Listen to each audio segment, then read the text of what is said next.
Hey, what is up, everybody? So yesterday was a pretty key day for three Packers players. Three different players' contracts voided. These are all guys who are going to be unrestricted free agents this offseason in the next month or so. If the Packers don't re-sign them, they'll have an opportunity to sign elsewhere. And so here it is from Rob Demovsky yesterday. The Packers will count $9.48 million in dead money on their 2024 salary cap after they did not reach extensions with three players whose contracts voided as of the end of business today. Safety Darnell Savage, $5,456,800, which is the dead cap charge, which is just the money that is not going to be removed off the cap even if they play elsewhere. Offensive tackle Yosh Nijman, $2,543,200. And then cornerback slash kick returner Keyshawn Nixon, $1,480,000. The Packers used void years on their deals to spread out bonus money on their cap, and all parties knew this day was coming. Those players will become free agents in March unless the Packers come to a new agreement with them before the new league year. And then Ken Engles, who covers the Packers salary cap on Twitter, had this insight here, saying if the Packers wanted to bring back Savage, Nijman, or Nixon for 2024, it would have been most cost-effective to have extended them before their void provisions kicked in.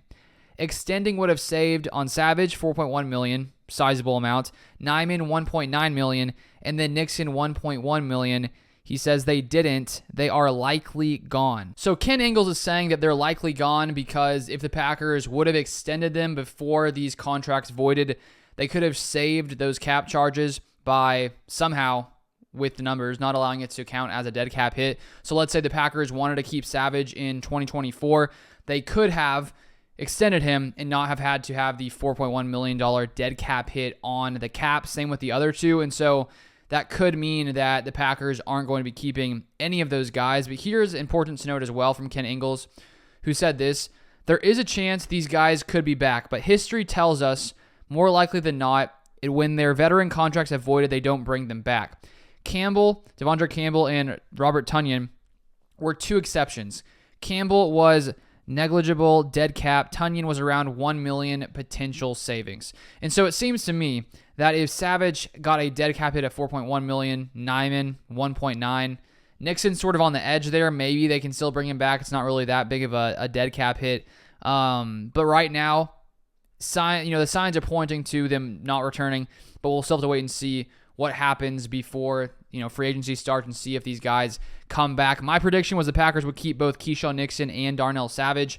I think when you look at the Packers and their cornerback room, while Keyshawn Nixon isn't, I think, a top-tier corner, I still think he is a average starting cornerback in the NFL, which can be valuable. He has a ton of experience.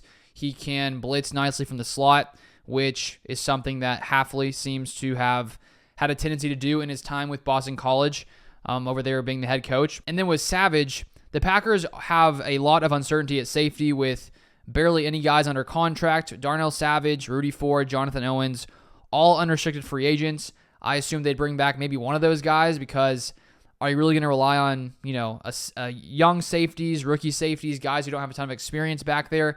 And maybe the Packers will. Maybe this also could be a sign that the Packers want to bring in another free agent safety. I know some of you guys have asked about, which safeties I would want us to bring in, and I may make a video on that sometime in the next couple weeks, taking a look at different free agents around there. But definitely some interesting news thought I would share. If you guys want more Packers content like this, feel free to subscribe down below, and I'll see you guys next time.